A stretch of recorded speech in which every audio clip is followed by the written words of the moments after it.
maximizing what you can do in a game. Because you can lose in Champions Select. That's quite easy to lose in Champions Select. So in Champions Select we're pretty good, but the enemy team is doing pretty well as well. So, I mean, depending on how they see it,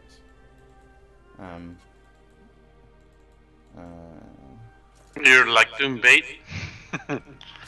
well, I don't think they're going to.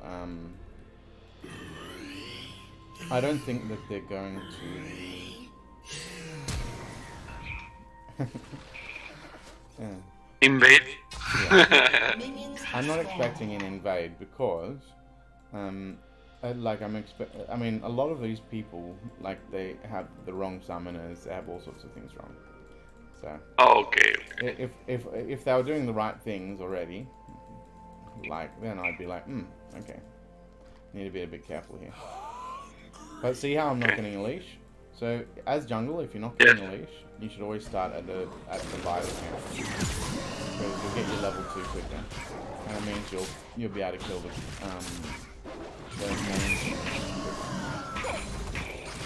the big boss. You always want level 2 if you're not getting a leash.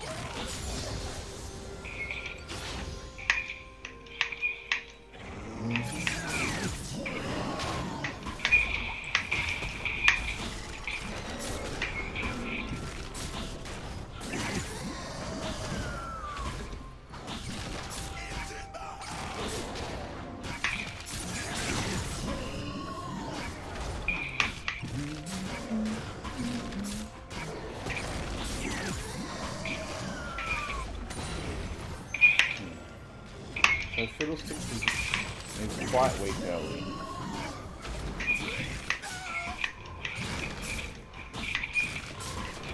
So it's actually getting these days.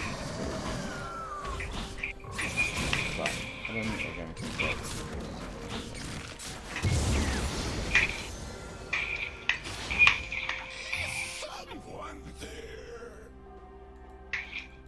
there. Interesting.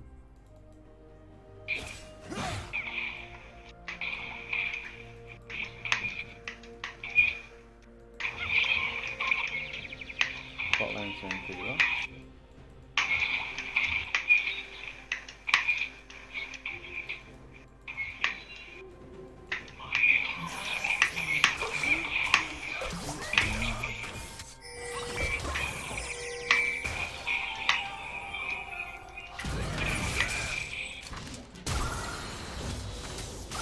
Nice.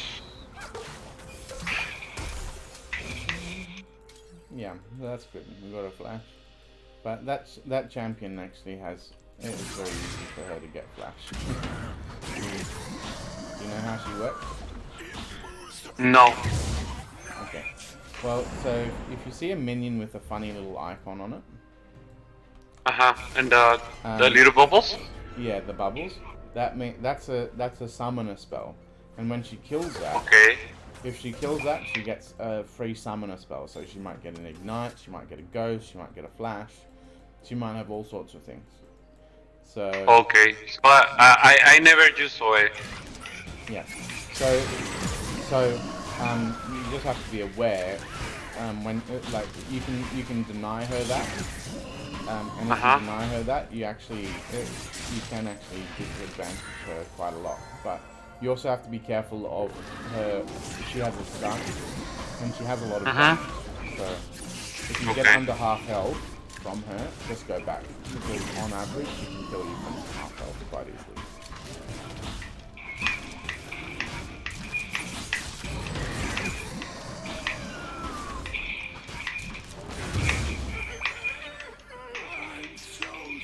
But I mean, that's if she's good, and I don't think she's that good. So I think you can relax. Okay.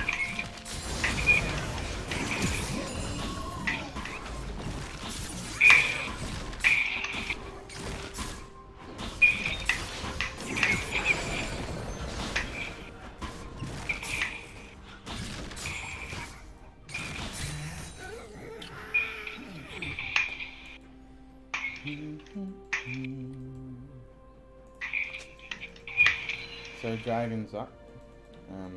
So it might be a good idea for me to get a ward. So just watch the river for me because you might have to help me if I get caught out. Okay.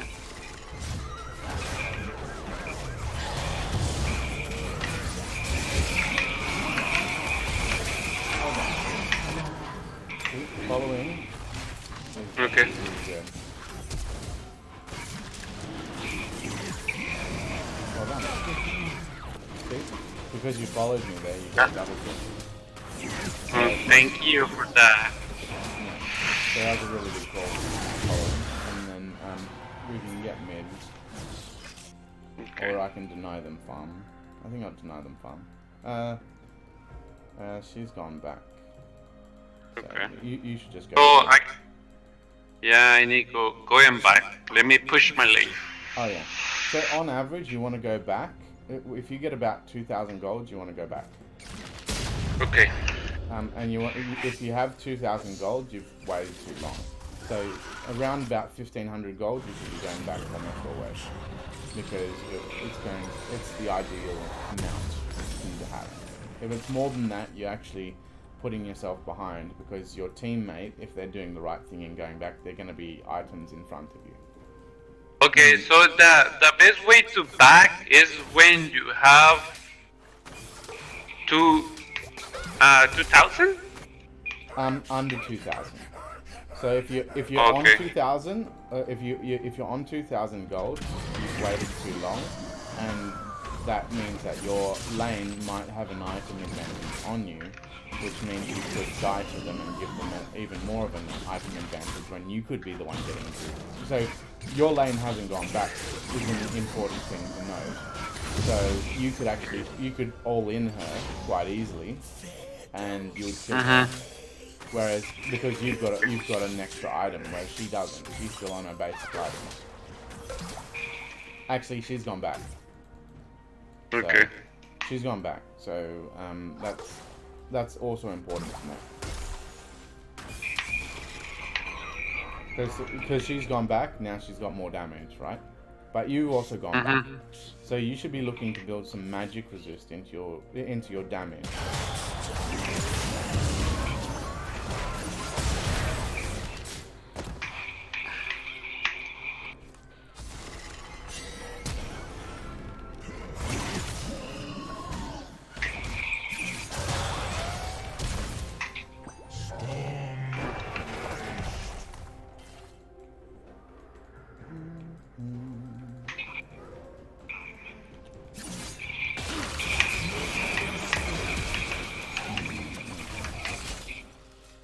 I should have called that.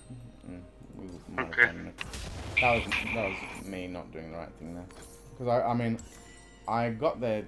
So I got the red there, which was good. But I should have called for backup. I should have called for backup when I went in there. Because on average, if you call for backup, people will actually follow you and they'll help you. And instead of getting 1 kill, which I almost got there, I could have gotten 3 kills. So I made a mistake there because I didn't call for backup. But you live and you learn.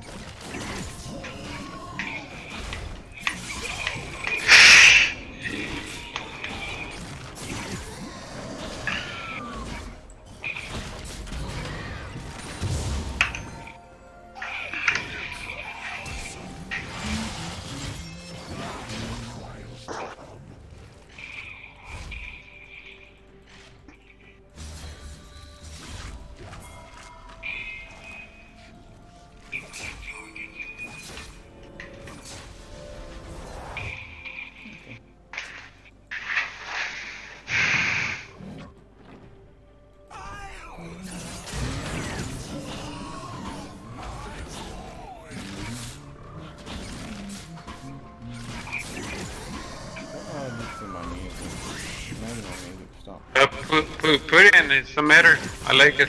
I like the piano too.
Thank you. It was amazing. Well done.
So we should go back.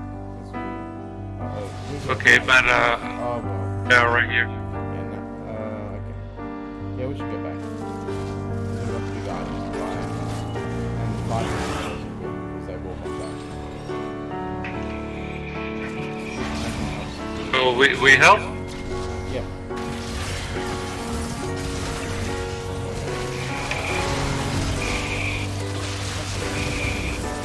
Because they make mistakes. If they make a mistake. Yeah.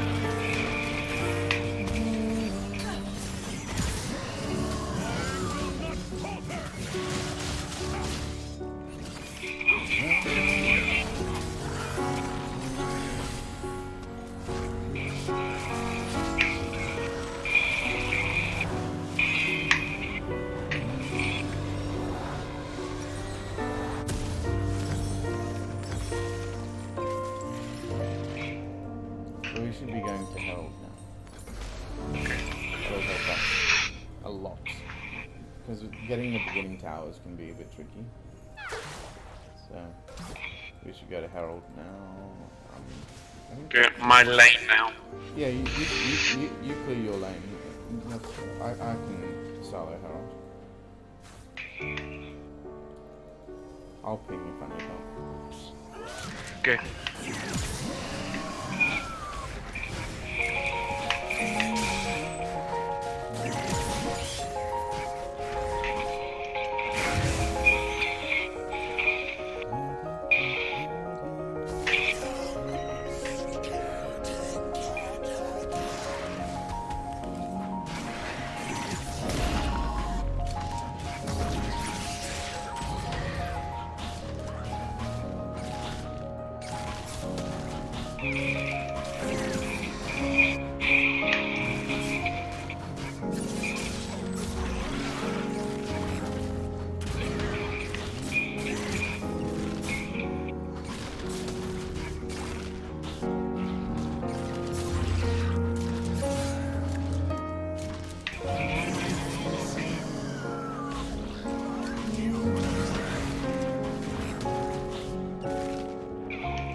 in other words.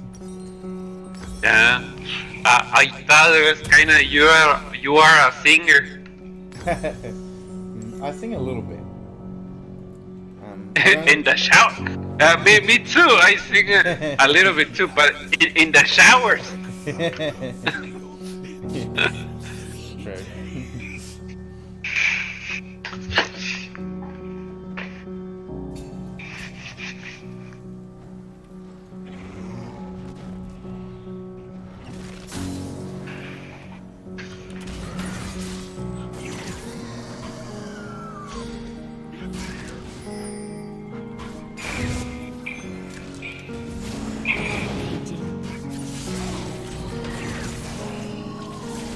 Double kill. Shut down.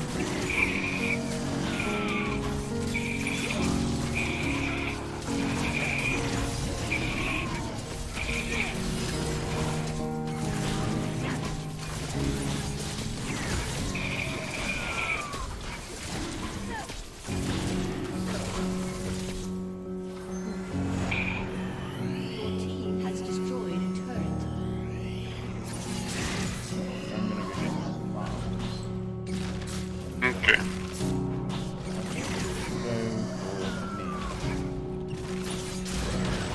Okay. You wanna win early? I missed time with Harold. I'll let Harold decide. Where are you going, Harold? Tell me. Oh, you're going Okay, so now I go mid to push. back? Okay.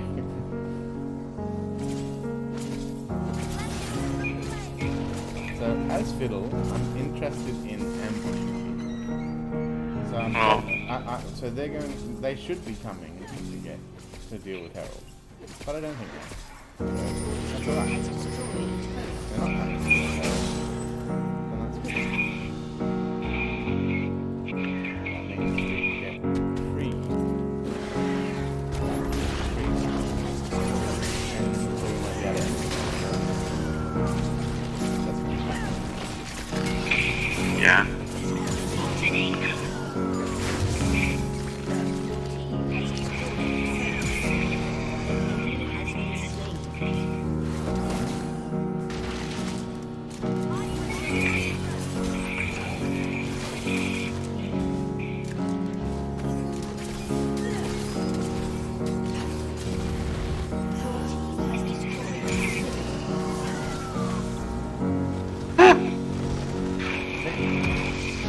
It's all about having fun. That was a pretty good game, actually. And you did really Yeah. It was a lucky game for me. well. I don't think so. I think you know how to play Varus really well. I can tell between someone who plays Varus a lot and someone who plays Varus a little. And I think you play him a lot. Yeah, with battles, yes. So, my problem with the champion is because I didn't read his like passive and active and that kind of thing. So when I learn Varus, do like a 3 stacks in the champion, and then you did your critical We can do to rank if you them. want. I can get you some elo. Okay, sure. So with Varus, I don't know how it's gonna be. It's alright. You should just play Varus. Okay. Just keep playing AP Varus. Because it's OP at the Okay. moment. AP Varus is really strong at the moment. You can get pentakills quite easy. I need to learn how. Hey, Oh, I yeah, you can do never it. have a penta, only quadra, Oh. but no pentas. Well, The do you know the secret? tell me the secret. Okay. The secret is you have to be really far ahead. So Okay. So you want to be on average about 4 levels ahead of everyone else. If you want to carry a game, if you're 4 levels ahead, which means you need to be absolutely shutting down your lane every single game. So that's easy for me to say, but how do you do it is the difficult thing. And how you do it is like good macro. So you need to understand like where is if you're playing mid lane and you want to be a mid main, then you need to think about like where is the enemy jungler all the time. You're not actually worried about mid. The mid person, if you're playing properly, you shouldn't ever die to. But if they gank you and you don't know where the jungler is and they've ganked you by surprise, that's where most of your deaths are going to come from.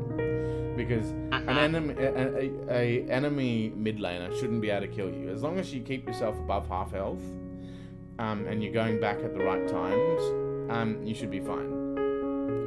Especially in anything lower than silver, like people don't know how to play properly. So most of the time you should be able to be ahead of them quite easily just by knowing where the enemy jungler is. So and a good way to know where they are is paying attention to where the bot lane is. So if their bot lane is at red, obviously he's starting red. So the time he's most likely to gank you is probably after his blue, right? Because he's going to want red and blue, and then he'll come and gank you. Otherwise, he'll run out of he'll have maybe around a minute 3 or 4. Yeah. So you want to be warding. Obviously, if he's going to be ganking from the blue side, then you want to be warding blue side. So, and you want to be warding blue side at about 3 or 4, and the deeper the ward, the better. Like a lot of people just ward the bush at the side because it's the laziest place to ward it. But the best place to ward it is actually in that main circle part, because they don't scry it as often, and they don't put pinks in it, so you're not going to lose your wards. Whereas if you put it in that line, you'll probably lose a lot of your wards, and that is actually a huge thing, because wards is the only way you can know when the jungle is going to gank. And if he ganks you, you want to know that he's there so that your other lanes can do stuff. So, for example, if you get ganked, obviously you're going to miss out on CS, right? Because you don't want to be up in the CS while you're getting ganked, because that's the most likely spot for you to die. So you will tell your other lanes that jungle is mid, so that they know that if jungle's mid, they can go all in on their opponent, right? If they're ahead, then that's the time that they want to go all in. They don't want to go all in and then have the jungler gank them, because that's going to be almost always a kill, and it's an assist and a kill. So that obviously they're not going to win that trade. And trades is all about who's making the most money in the end.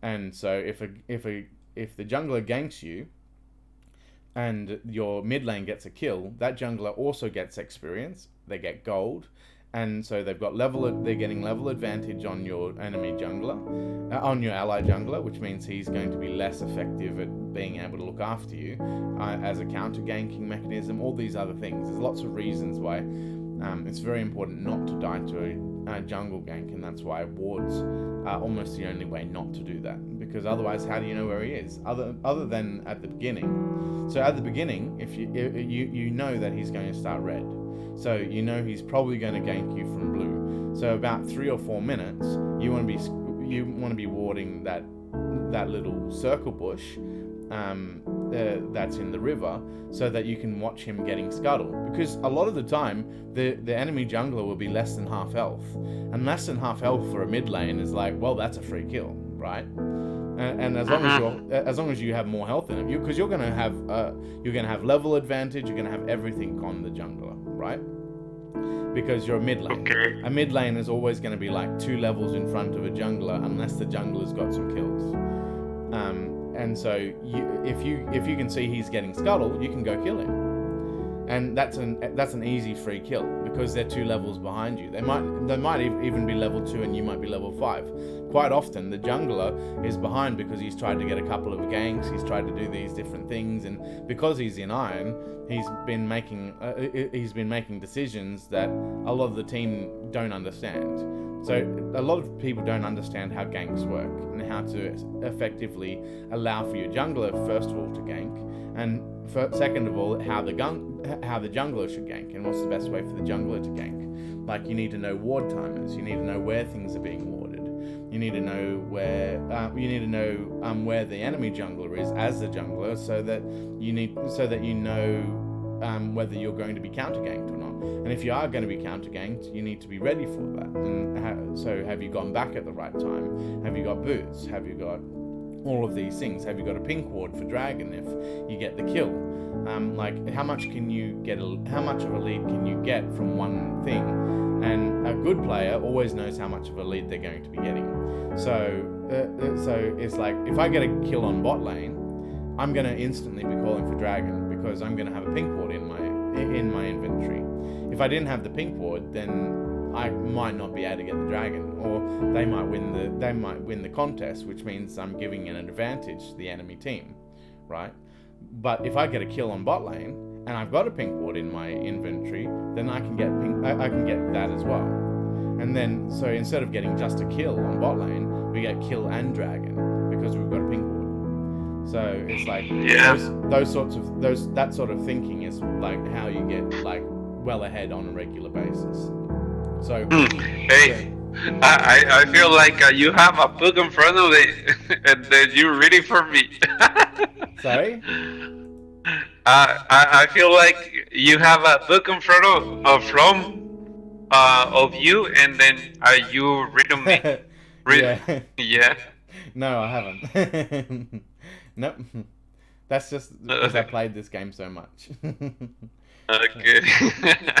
Yeah, I know this game off by heart. So if you're going, are you mid? Where are you? Oh, you're bottom. Okay. No, I'm bottom. Okay.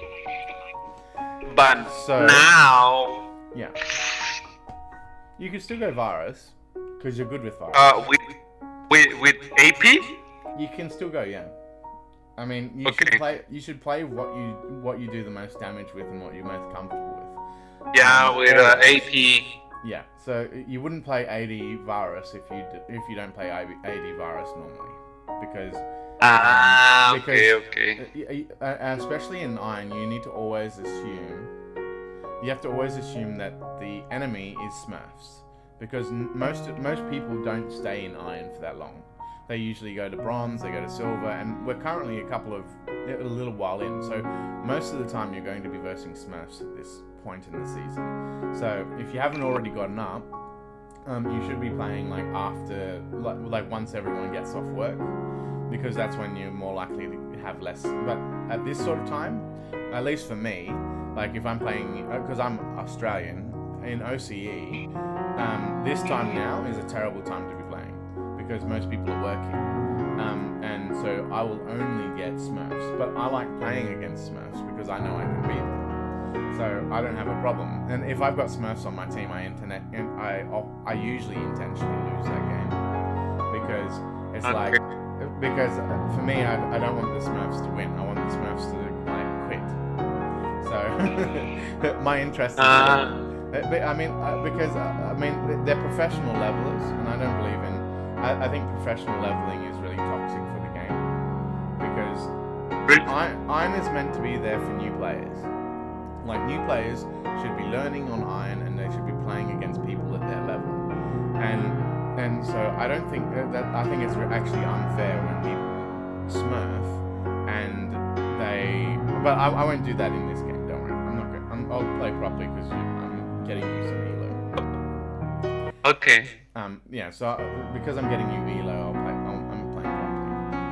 But normally I've got a 31% win rate because I can tell when people are smurfing. Like, I know exactly when I've got. I mean, I already know Smurfs. I can tell by just the way that, like, what they're building, what they're doing. Like, yeah, I can tell everything. I can tell by their summon spells. I can tell by their, like, runes and masteries whether they're a Smurf or not. So, like, I already know when I'm going into a game who's Smurfing and who's not. it's a huge advantage. But my thing is that I'll generally only play properly because I'm a Smurf. I'll only play properly if I'm versing a Smurf because then it's fair, right?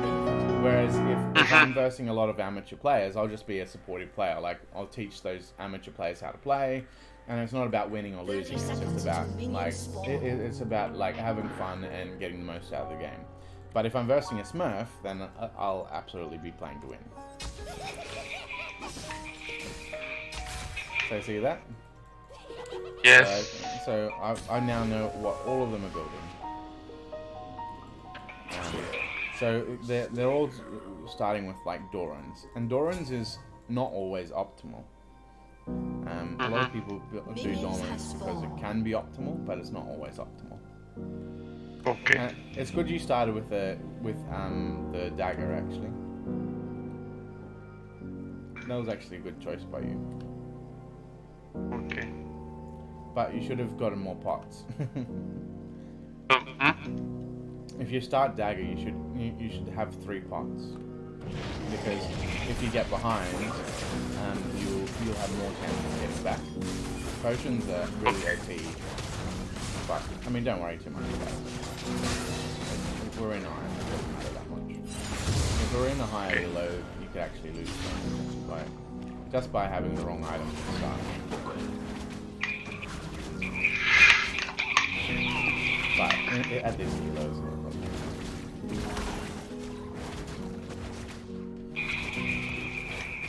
Okay, so they started red. So obviously it's going to be blue that they're going to First blood.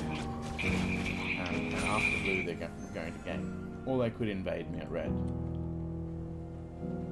Just fine.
What's that mean, GW? Good work. Okay. Top lane secured the kill, so that was really good. That's all right. Don't worry about dying. No problem. Just get a couple of potions. Usually you want about 2 potions.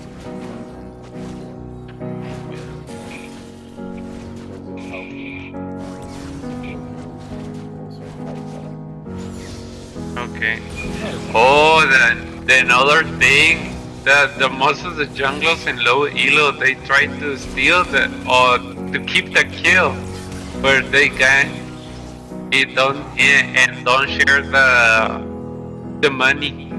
Exactly, and that's very true. Like at low elos, you should at low elo. I mean, the jungler is a second support, really. Is how you should look at a jungler. Like his job is to get his lanes ahead.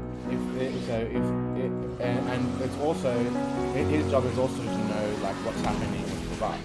Where is the enemy jungler? Like I should be saying jungle is top, for example, because that's what a support's job is, and jungle is a second support. So you should be letting the jungler know that maybe a ward up there would be helpful, because he could get killed now, and he's quite low. and then that's Yi with an extra kill, right? And Yi with lots of kills is not a good thing. I mean, even though I've countered him, it's not a good thing.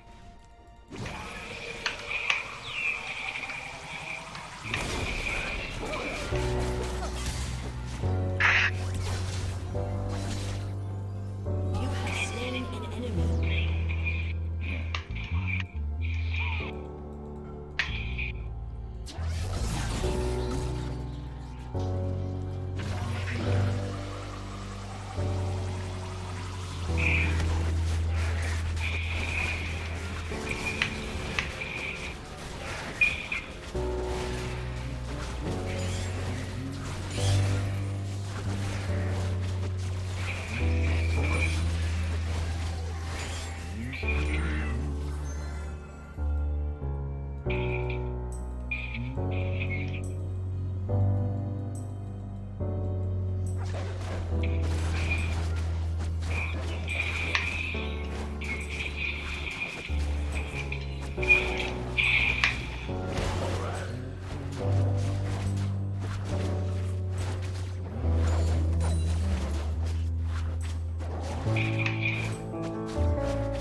Let me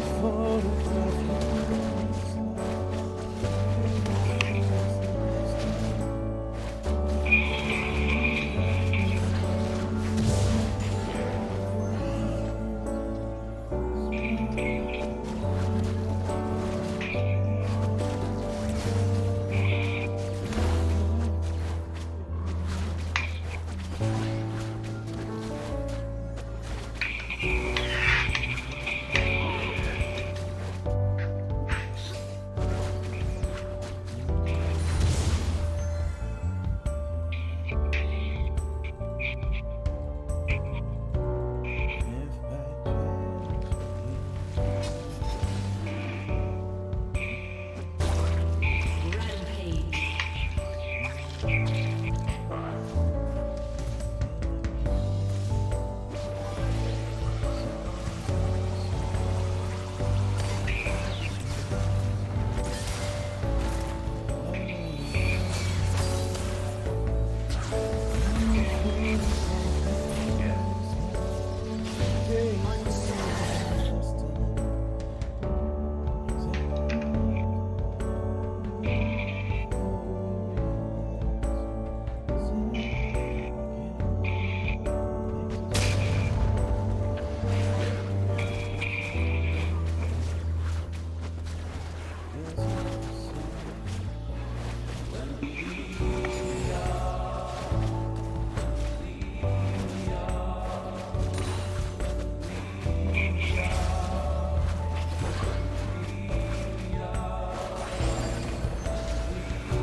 So I've currently got 2,000 gold.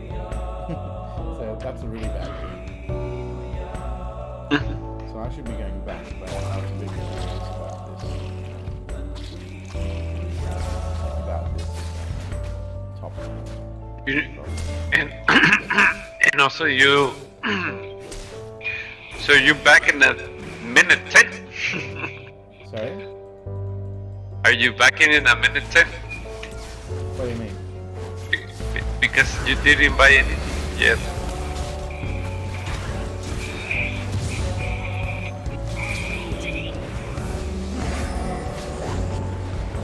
So, I didn't hear what you said. Minute 10. Oh yeah. So he got dragon. So that's because he knew I was here, which is good. I mean, he's made a good choice. But I'm getting started. Yeah. I mean, it's a trade. And I got a kill, and my team got 2 assists. So I think we won.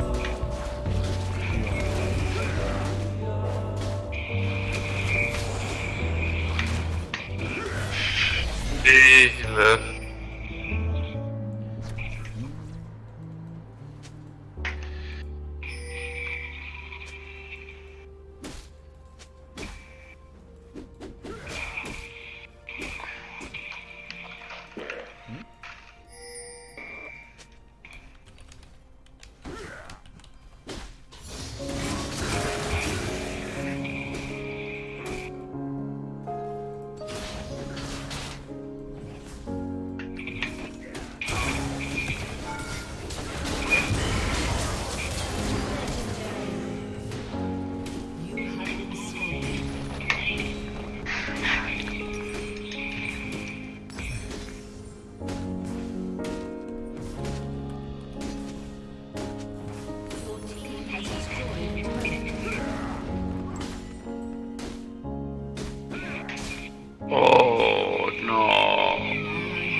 They got.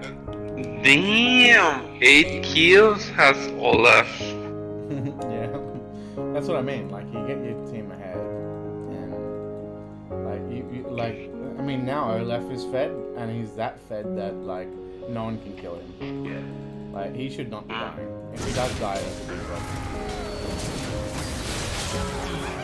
Oh shit! I jinxed it. Why do you say that? I jinxed it. You know when you shoot, Yeah. don't say happen. Oh yeah, exactly. Whatever you say will happen. That's very true. An enemy has been slain.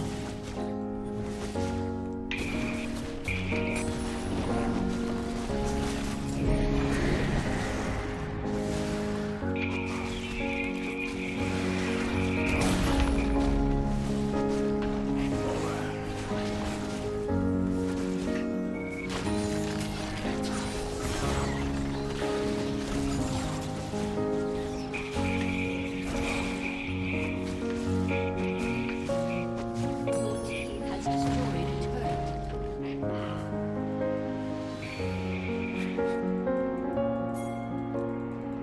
Hey, the free kill.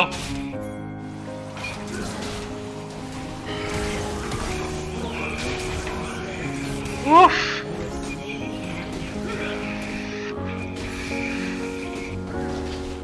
So this is a bit unfair because they haven't got Smurfs on all of them are actually unplayed. And Olaf actually might be a Smurf. So normally I mean I never try to lose a game, but I mean if there's a Smurf on my team, my interest is like not to just like make it so there's more even. So I'll usually play worse. Yes. Because it's not really fair if I'm playing first. An enemy has been slain. I'm technical. You don't want to finish that game in a minute 15? You don't want to finish that game in a minute 15? Oh yeah. I mean, I usually finish like if I'm playing properly, they surrender at 15 usually. So it's really toxic for them. And I don't like that because they're new players. So if they're new players, I want them to like have a bit of fun playing. But Yeah. I can't guarantee a win. They don't want to play anymore.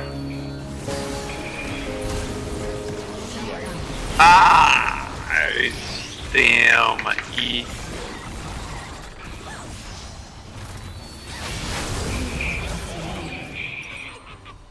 An enemy has been slain. That was my bad. Killing spree. I'm not going to.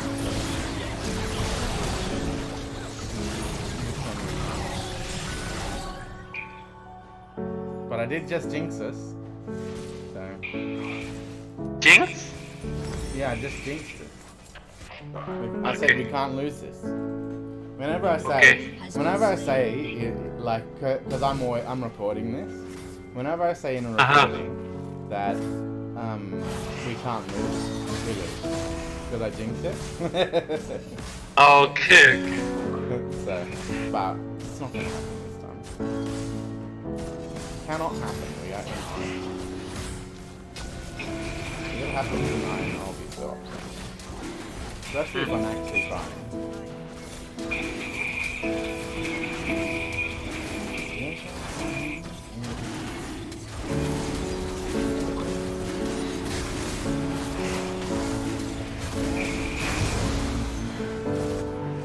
An enemy has been slain.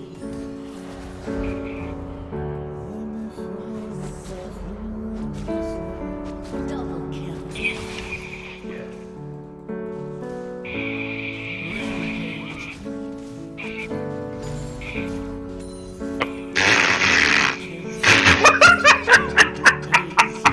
See, that's what I mean. Like, once you get once you get your lane ahead, like you can't lose. Yeah, but the thing is because I picked the area where Olaf was, and then I moved my camera over him to see how it's going to play it, and then I get under tower, and the tower killed me. Oh, okay. Hilarious. Okay. Yeah, you shouldn't do that. That's alright. This is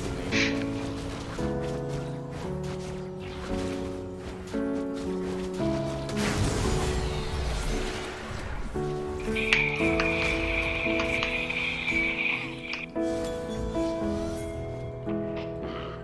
Now they can make it.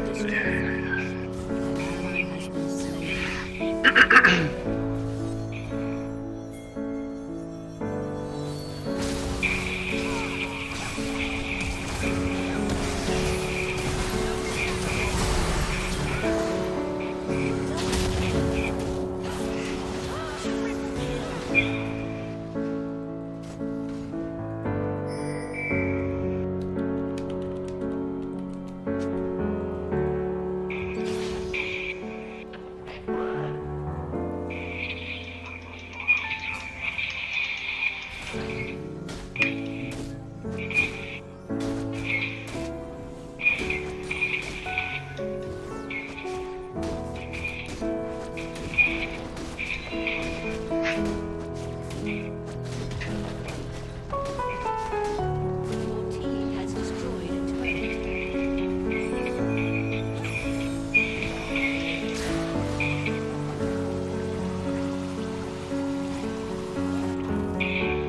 Your team has destroyed a turret.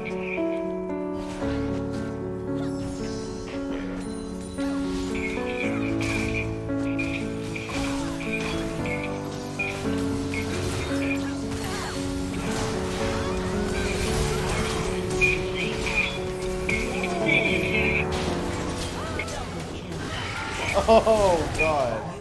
On the top. Yeah. I didn't realize he was that OP. He's good. I mean, we could have won, but I mean, we need to have a little bit of fun with this. Okay, yeah, no, all of the he don't wanna end it yet. He wanna kill her. You have to be careful of Yi though. If Yi keeps on getting those Okay. kills, he'll be able to kill me even.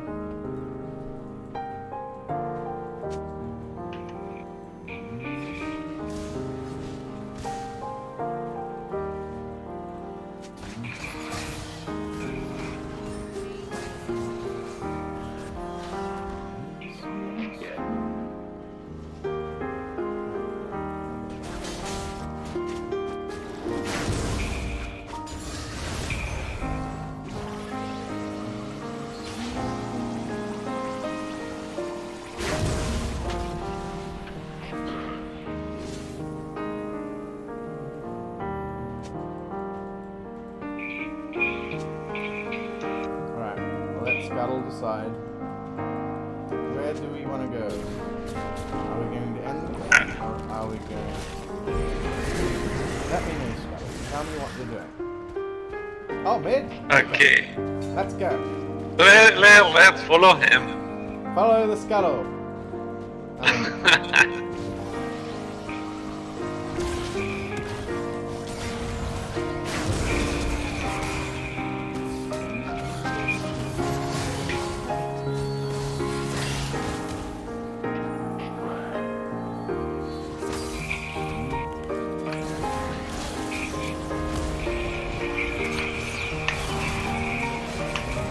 Whoa.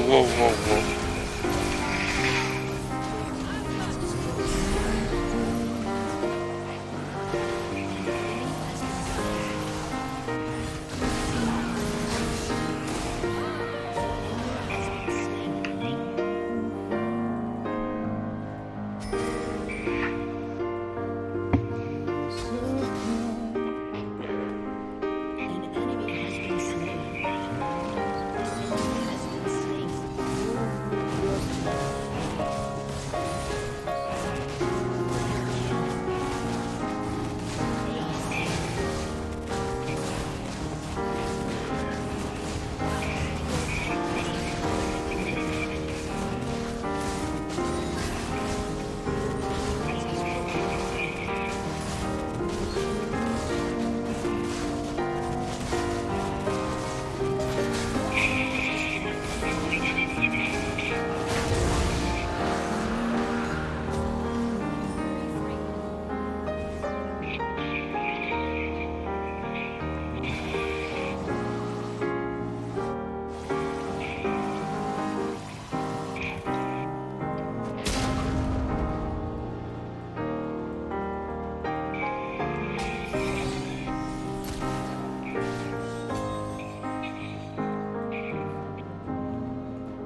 Oh,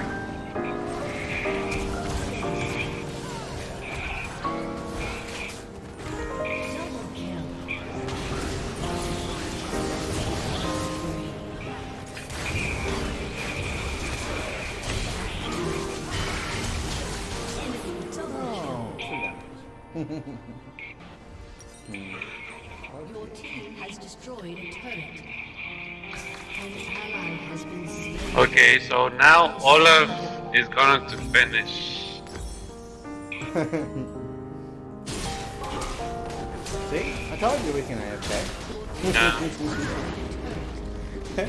That's why getting lanes ahead is like like once you get them, if you get them really ahead, like look at that's what I mean with like if you're as ahead as Olaf, you can easily get Pentas, and that's how you get Pentas. See, he's level 16. They're all like 3 levels lower, Yeah. and so he could get Pentas if he wanted to, but he wanted to end. So, but that was pretty fun. Okay. Yeah, that was. Yeah. A little bit unfair. Unfair, yeah. Oh, it's nice to meet you. Yeah, you too. Yeah, so if you see me play me, send me by invitation. Okay. Oh, yeah. Sounds good. My new friend. Yeah. I mean, are you still playing? Did you want to play more? I don't know. What time is it? Where do you live? Oh, it's 3 p.m. 3 p.m. From Yeah. where? In Australia. So it's currently Thursday the 16th. At 3 p.m. So you work in your house or something? Or... No, I have my own business. Ah, okay. So What I kind of can do business do you I have? can do what I want. Oh, nice. Where is your business in Australia? My business is online. So it's Oh my. yeah, it's an events company. Do you know Wow. know events like parties? Yeah, events. Yeah, I know. Yeah, it's like That it's like big parties. Like a company parties and that kind of stuff. No, like raves. No way. Yeah, you Yeah. do raves? Yeah, Amazing. yeah. I mean, Wow. so basically my rave, but so yeah. But my raves are like exclusive. Mhm. So I invite people to the events, and I have like multi-million-dollar artworks, and like I spend like $200,000 on basically the whole setup of it. And at one event, in one event, you can get about I don't know between $2 to $3 million in pocket Yeah. after costs. Yes. Okay, so now sound like hey, I give you a tip. I like this band, so let me give you $500,000. It's no matter for me. I gave it to you. I don't like that. No, I'm not like that. Not like that, but it's like I imagine. With my money, I always put it back into my business because, like, Yeah. if my business is strong, I'm strong. Whereas if I don't put it back into my business and my business gets weak, then obviously I'm not going to be strong anymore because my business is failing. So like everything I earn goes into my business. Wow.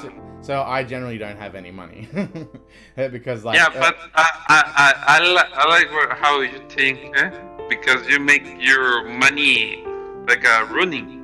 yeah, you're protecting your money, right? And Yes. so if your money is coming from your business, everything's about your business because that business needs to always be working. If you're working 9 to 5, it's very different because obviously you want to be focusing on yourself and you should be saving. Whereas in business, you shouldn't save.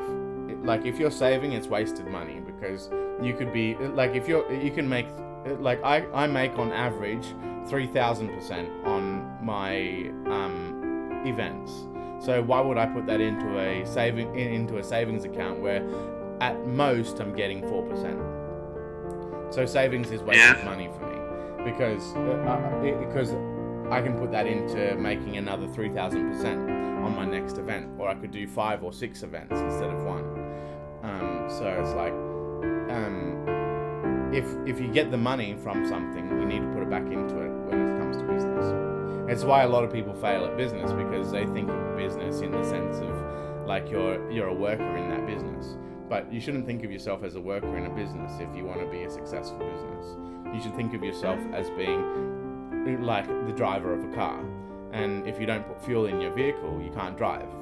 And so you should say that is a greatest example of life, eh?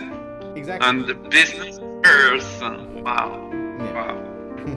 I never hear about it like how you say it like that. Yeah, I'm very original. Yeah. Yeah. I've always been an original person. Now I feel lucky, like you told me this kind of thing, like oh yeah, I met a guy, he did things, a good thing. So you're a smart guy. Well, I mean, I'm smart, but I mean anyone can do what I do, and it's just yes, like, that's true. And if you want. And yeah, so for me, like I always, I mean, not everyone can do what I do because not everyone thinks the way I think. But I mean, I can teach people to think the way I think, and then they can do what I do. And so that's what I do. So I like my interest at this point, because I don't really like, my business does its own thing now. I just put money into it, keep it sustained, make sure that everything's okay. If something goes wrong, I fix it. That's it. That's all I do now. And so I spend about probably an hour per month working. But, only 1 hour? About an hour per month, because I've got employees to do everything else. And I pay my employees pretty well. But you only have to put about, I'm constantly watching my business.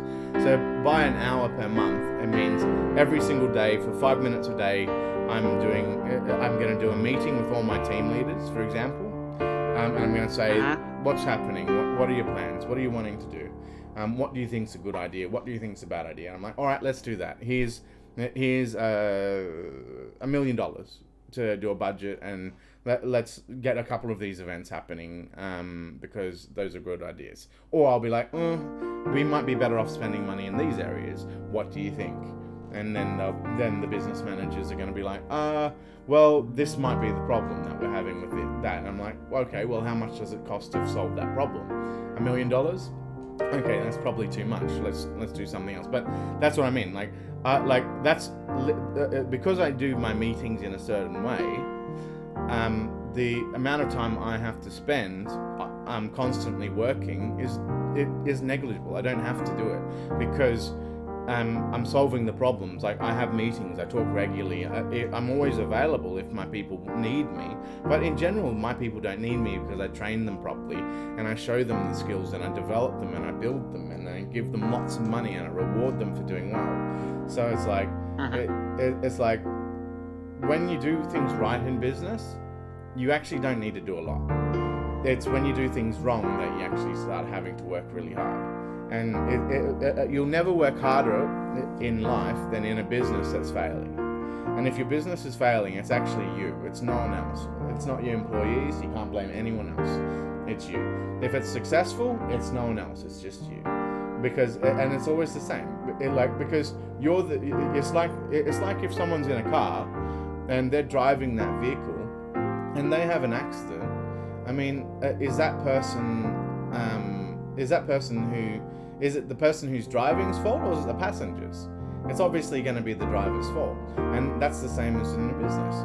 If you're succeeding, it's because of you. in a business, unless you've somehow done it by chance and you're lucky. But if you're a real business person, nothing's by chance. Everything's a decision, and everything's been talked about many times before you do it, because it's too much of a risk to not actually think seriously about what you're doing as a business, because it's people's lives you've got in your hands. You've got that person's children's future in your hands, and if your business fails, then all of those people lose their jobs. So it's your responsibility as if you're the person who's in charge of the vehicle, to make sure it's always successful. And you should know why your business is successful and why you are making a big difference to that business. And if you don't, then you need to be thinking about, is there someone who would be better off in charge of this business? Is one of my workers doing a good enough job to take it over? And can you give it to them? And then you build networks, because you've just built a business, you've given it to one of your colleagues, obviously, and you built that person up. They're going to be loyal to you forever.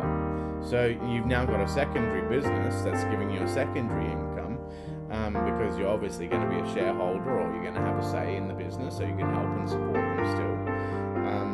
So it's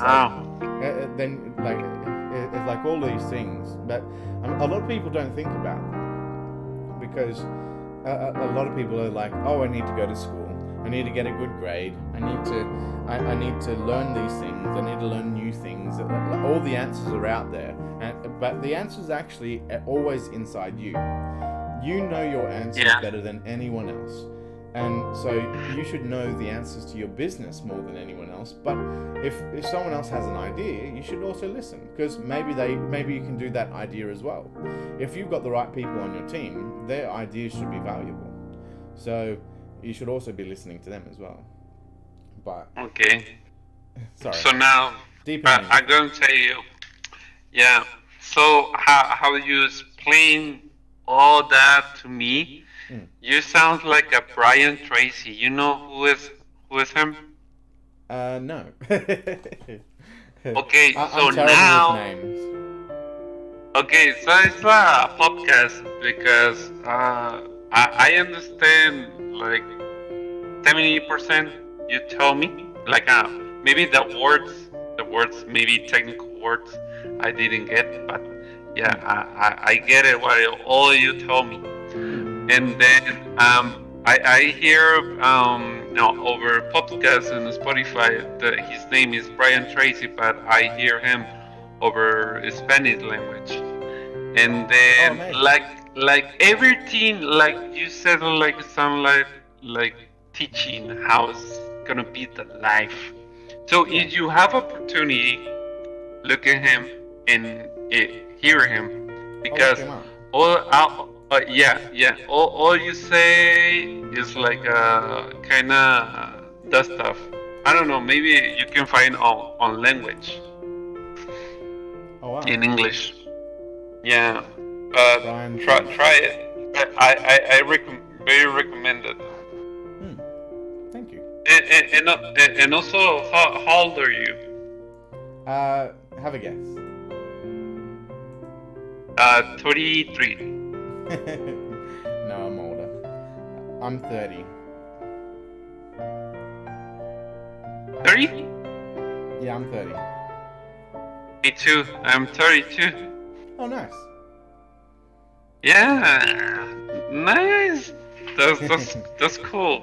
But now you are the business person. I am a worker. I work in the area of construction. There's nothing wrong with being a worker. I mean, my thing is that I can't be a worker. So I've got brain damage. I've got dyslexia. I've got ADHD. I've got high-level anxiety and panic attacks, and it's actually from the brain damage that I've got it. And because of that, I actually can't, I can't get a job. Like, no one would employ me. Before I started my business, I spent 5 years trying to get a job, and I couldn't get a job. I had to be on disability, and that's all I could do before. because Okay, and but that's what I mean. did you get an accident or something like? When I was in kindergarten, I had my head smashed into the concrete by another kid in my year, and Okay. and it ruptured my eardrums and gave me brain damage. Damn. But now you're okay, right? Oh, I'm fine. Yeah, I'm perfectly healthy now. And so today I'm great. But I mean, like whenever someone says to me like I'm just a worker, I go, well, you're lucky, because I mean I've struggled a lot, and like I've been homeless, and I've been homeless many times, and I've been bankrupt, and I've gone through all the tough things to know what I know, and so like, yeah. Okay. So you get a tough life, but now like maybe the life reward you Yeah, for but I mean, everything. but I think I think that's something you get in life, isn't it? It's like if the struggles that you have in life, if you allow them to grow you and make you a stronger person, like I've never been a aggressive person. I've always been a passive person. When someone fights me, I don't have to fight them back. I'm a very good fighter, but I'm not aggressive, and I don't believe in hurting people. So Okay, so how you say it? So the person is aggressive with the, emotions. Is Yeah. a weak person. yeah. He can't control. Yeah. Yeah, and I think that's very true, because the aggression is just you not being able to cope, right? And it doesn't. I'm not saying you. I'm saying it's that person not being able to cope. Even I get upset still. I get upset and I get angry still, but the way I see my anger and I see my upset isn't about other people. It's about me. So instead of me targeting someone else and saying that's their fault, that's why didn't they fix that? Why aren't they doing the right thing? I go, wait a second, like I'm the driver in this vehicle. Like, why is it that I'm getting upset? What is it that I'm letting them take control of? Because that's what like getting angry and lashing out is you're letting someone else take control of you. And you're giving control to something that doesn't always care for you and doesn't actually want your best interests. Whereas only you can have your best interests, and only you can actually drive yourself to where you're wanting to go. Who do you want to be? What do you want to do? There's so many things in this world you can become, but you're still fighting with this person and arguing with this person for the last 10 years. Like one of my friends, for example, he has literally been arguing with someone in a pub. Like he goes to the same pub, they meet at the same pub, and they're always arguing. They're always fighting, they're always in conflict. And I'm like, you're the driver of the car. Like, no way! so Only for it's that? Yeah, for 10 years they've been fighting, and whenever they see each other, they want to go to blows. They're like country people, right? Because I'm from the country. And so country people, like, they have no worries about going and fighting. Like, they'll fight, and like, in my school, every single day, I had a boy want to come up and bash me. Like, this is how I know I have really good control over myself, because, like, I never fought people. I don't fight people. I'm a good fighter.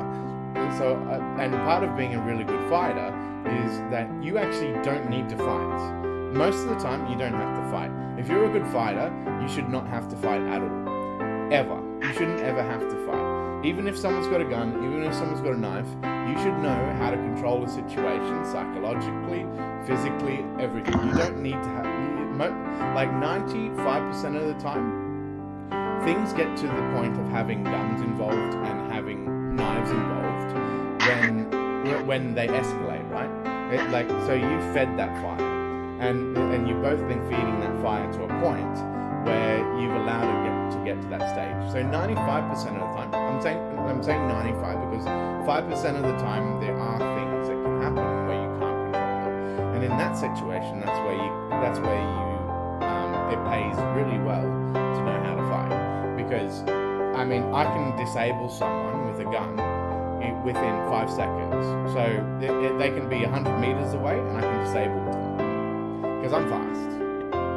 So, but it's like, you need to know how to move to do that, and you need to know how to do martial arts. I'm not running up to someone in that time frame. And by disabling them, it's not necessarily me being in contact with them. It's what I'm saying, what I'm doing, how I'm dealing with the situation.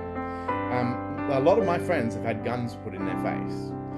You think Australia doesn't have guns? We have guns, but everyone who has guns here has a license to have the gun. And if they don't, then if they show you their gun, they're going to kill you. So it's very serious, because once they've shown you they've got a gun, and if they haven't got a license for that, that means they have an intention to kill you. And they don't want you getting out of their life, being able to tell on them, because you can go to jail for like 15 years in Australia for having a gun for the wrong reasons, or with especially with malicious intent. So if they've got the gun and they're pointing at you, that's 15 years straight away for them, because that's attempted murder. So wow. It's very serious in Australia. So if someone pulls a gun on you in Australia, that means they're going to kill you, or like they're likely to kill you. And so the best thing you can do if someone pulls a gun on you, as you probably know, are you American? Yeah, I'm American, but I grew up over Mexico. Okay, well they have lots of guns. And now I live in the United States. Yeah. So you know, most of the time, if someone pulls a gun on you, the last thing you're wanting to do is run at them, because they're just going to shoot you a lot quicker, right? The best thing you can do is actually create some distance, because most of the time it's going to be a hand pistol. If they've got a machine gun in them, and you weren't running already, you're just a dickhead. Like someone who's not running, like a machine gun, you can always tell that someone's got a machine gun. So usually the dangerous gun's going to be like a handgun, right? Yeah, because they can have it in their pocket. You won't necessarily know that they've got it on them. So if they pull that on you, the last thing you want to do is run at them. The first thing you want to do is go, hey, wait a second. I'm not a threat. Like, put your hands up. I'm not a threat. That's what I mean. 5 seconds, I've already disabled them. So, and I've just taken control, because now they don't know whether I'm a threat or not. I'm like, wait a second. Like, why are we here? Why are we at this stage? Let's calm down. You're not in trouble. Because that's a really big thing in Australia. If you say you're not in trouble, that's a big thing, because you're like, now we're buddies. I know you're doing the wrong thing, right? But that's okay. I'm not after you. I'm not gonna cause trouble. You're not gonna get in trouble. Let's just let it go. And 95% of the time, people will just go be like, okay. I mean, I don't want to have to bury like, I'm 110 kilos.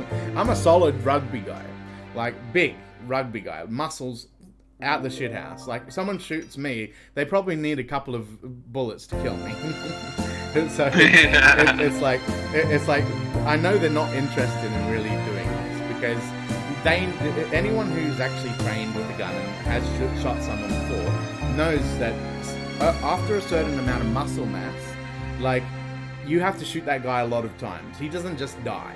And the chances are, you shoot them once, they're gonna kill you. So it's like, you better be a really good shot. So most people are already really stressed if they pull the gun on you, because they're feeling threatened about something. And so that's why what I said is the best way to disable someone isn't actually by running up and like necessarily. Like, I'm good at martial arts. I can move really quick, and I'm a rugby guy, so I'm heavy and I'm quick. Like, if I wanted to, I could always cause trouble. I could be the worst person in the world if I wanted to be, but I've no interest in that. My interest is, like, not to fight, because if you don't fight, you don't have a problem.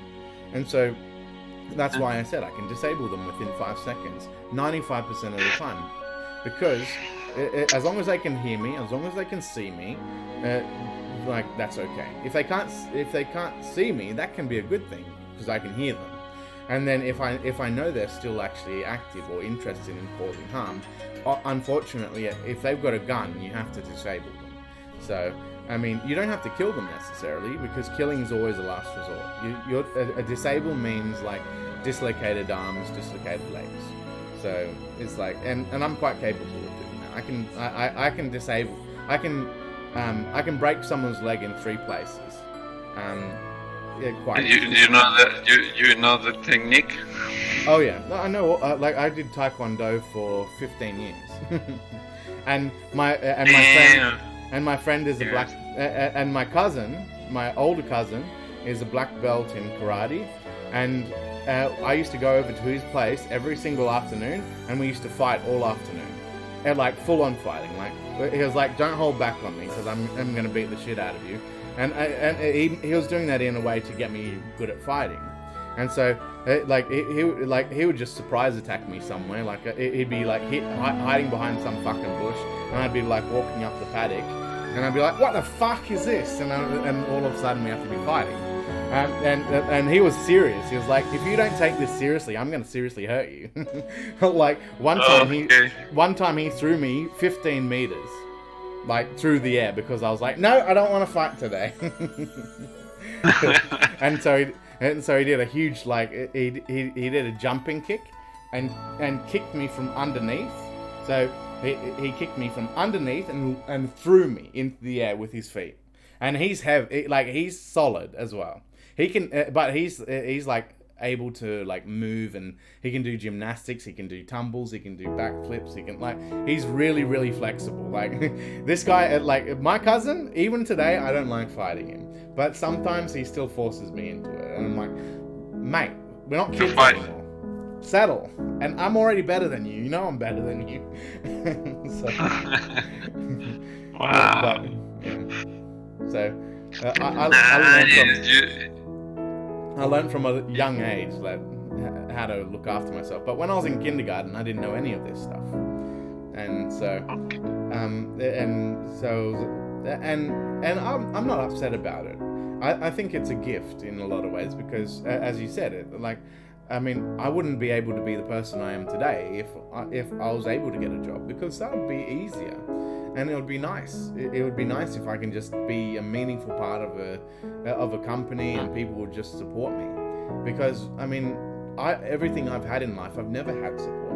I've never had some people care about what I'm doing. I had to make them care. I had to develop an interest. I had to get people liking what I'm doing and supporting me in what I do. And it didn't just come out of nowhere. It was really hard. Like, I fought hard, and I'm still fighting hard every day.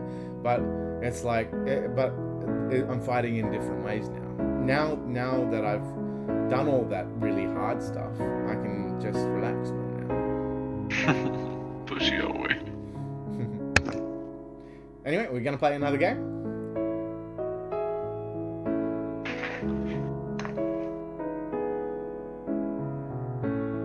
You're in charge.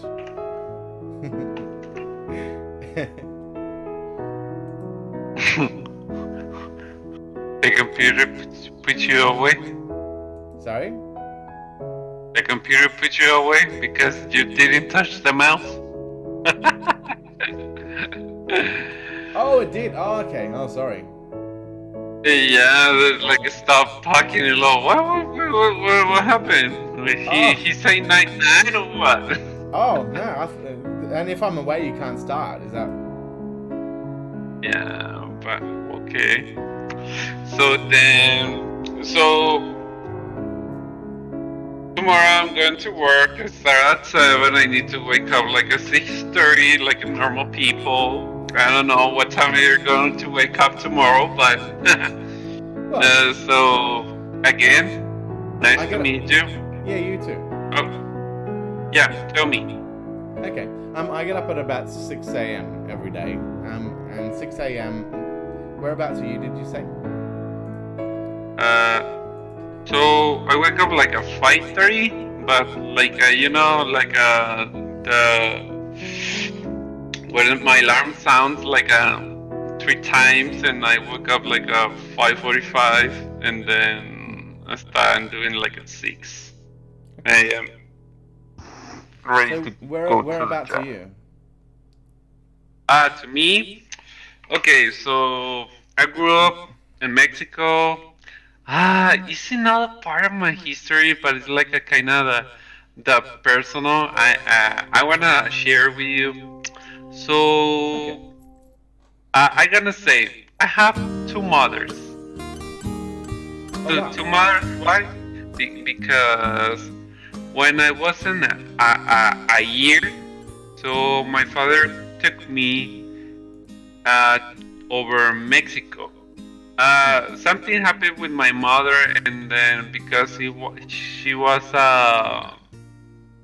not legally in United States, they deport to over Mexico.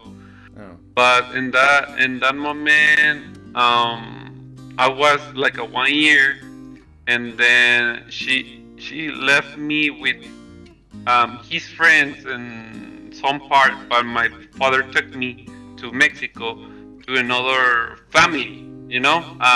He's um, her wife, because my father is like a bee. Is going to different flowers, and I Yeah. have like around like That's I sad. think yeah, like a five brothers, five half brothers. Wow. You know? Mm. Yeah, Okay. and then I grew with a different family away from my mom, and then when I had 21, my girl, I told the whole history to my girlfriend, and then she said, "So let's find out your biology, mom." Okay, Biological. so I Yeah. yeah, yeah, that. And then so we start looking for her, and then we find her over um because I knew it.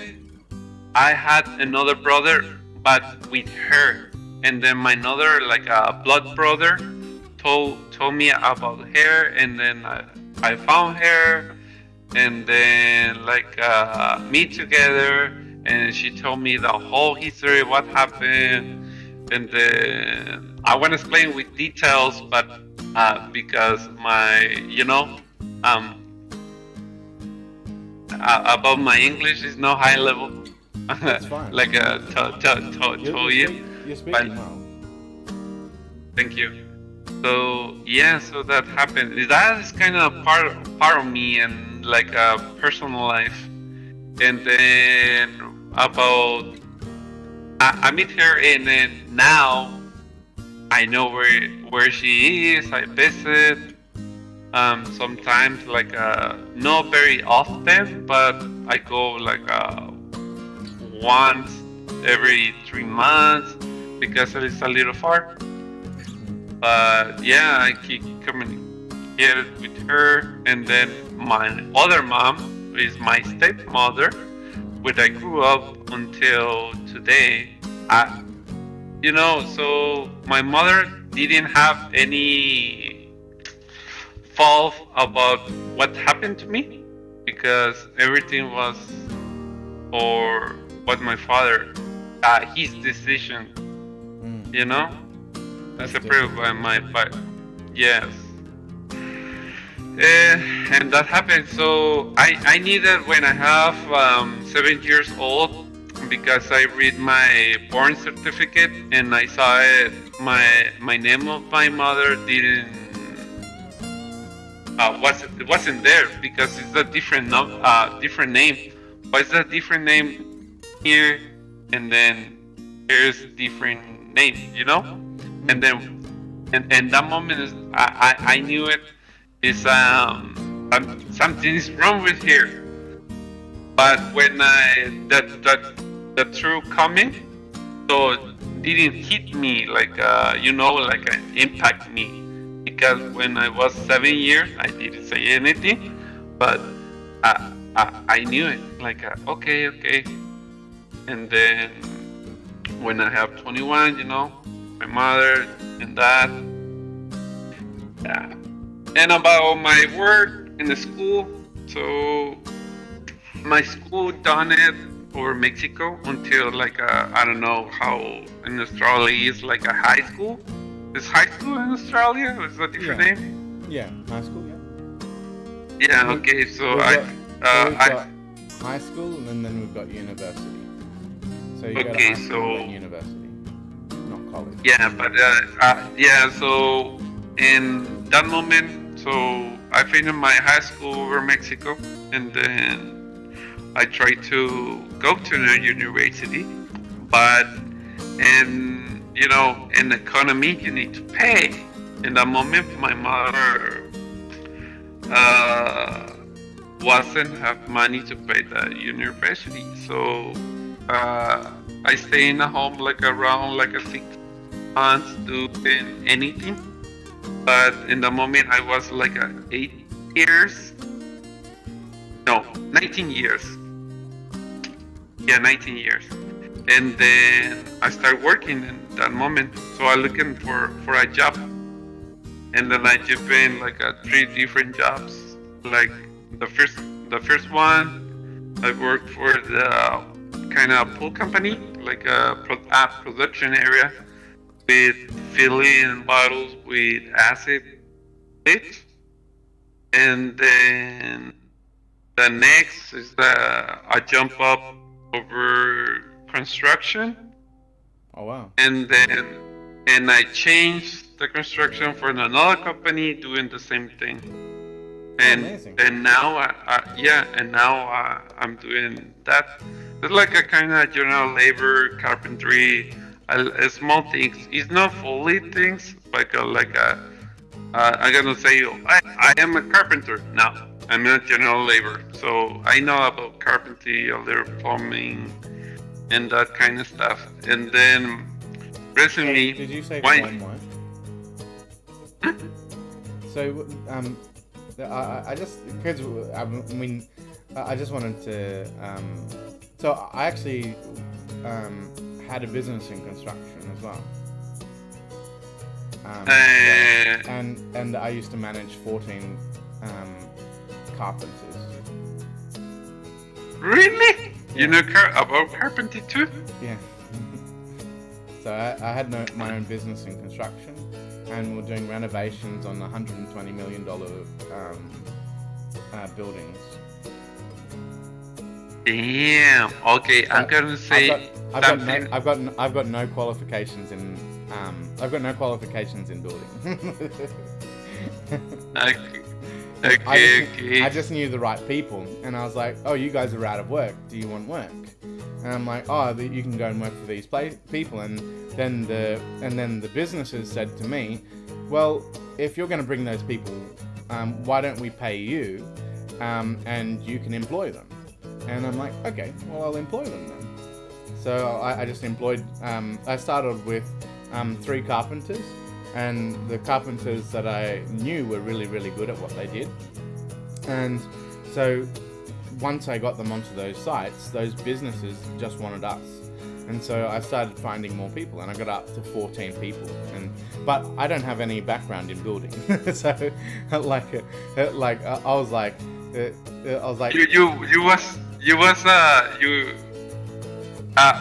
sorry, is you were or you was? So it was my business. Okay, your business. I don't have a background in building. I know you was a middle guy. Yeah, but I was going to these sites. I had to get my white card, because in Australia you need a white card to say that you're safe, that you're going to be safe on the workplace, and you need to wear PPE, like you have to wear a hard hat, you have to wear like fluoro vest and like steel cap shoes when you're on the workplace. Otherwise, you can get like $120,000 fine, like crazy level fines. Like you can get huge fines. So for me, I was like, oh well, I better make sure I'm doing that because I don't want any fines.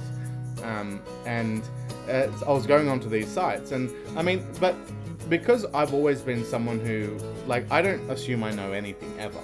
Like whenever I go into a situation, even if I know what it's doing, I know the industry, I know everything about it, I assume I know nothing when I go into something. And it's a really good skill because it means that you learn everything that you learn everything that you experience. Because if you go in there with a mentality, I know everything, then you actually don't learn anything. Because it's like winning. Like, you don't learn anything from winning because you just won. I mean, you don't necessarily know why you won, but you've won. Whereas losing, when you're starting from zero, you have so much to learn, so much your mind is actually in a psychological state that's different. It actually is in a state of like awareness and hyperactivity, and so you always want to go into a situation where you always want to believe that you know absolutely nothing. And so when I went into that construction company, I was like, I don't actually know anything. Like, for once, I actually don't know anything. So me going into this is like scary as hell because I actually didn't know anything. But luckily, because I always go into a situation with that mindset, I already knew that like I was going to be able to learn these things. Because if I didn't learn those things, then again, I'm getting these people these jobs. But how am I going to keep them in those jobs? They need to feed their family. They need to do all of these things. They don't just want a job that's there for a week. They want a job that's going to be there for years. They want a job that's going to be paying for their kid to go through college. They want to do all of these things. So it's like, when I go into something, I'm thinking about all these things at the same time. So I was a bit stressed because it was like, well, you're throwing all this work at me, but I don't have the people, and I've never worked in construction before. So I was like, what do I do? Sorry, I was just adding to what you were saying about the construction, and that you work in it. And so I thought it was amazing that you work in carpentry, because I used to focus on specifically formwork for like cement. So I used to have renderers, I used to have carpenters, and I used to have like a whole bunch of like laborers as well. So I had 14 carpenters underneath me at the end of it, and then I just sold the company. Actually, I didn't sell the company. I've still got shares in it, and I'm now partners with one of my friends who I built up into that position, and he's managing it better than I ever could. I was like, well, as soon as I can get out of this, I'm getting out, because I have no idea. But I do know a lot about it now. Yeah.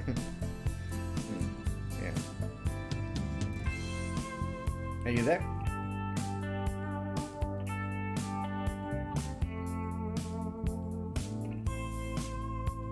I think you muted yourself, or maybe something happened. Oh, okay, fine.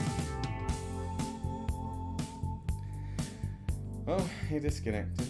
But that was a fun conversation.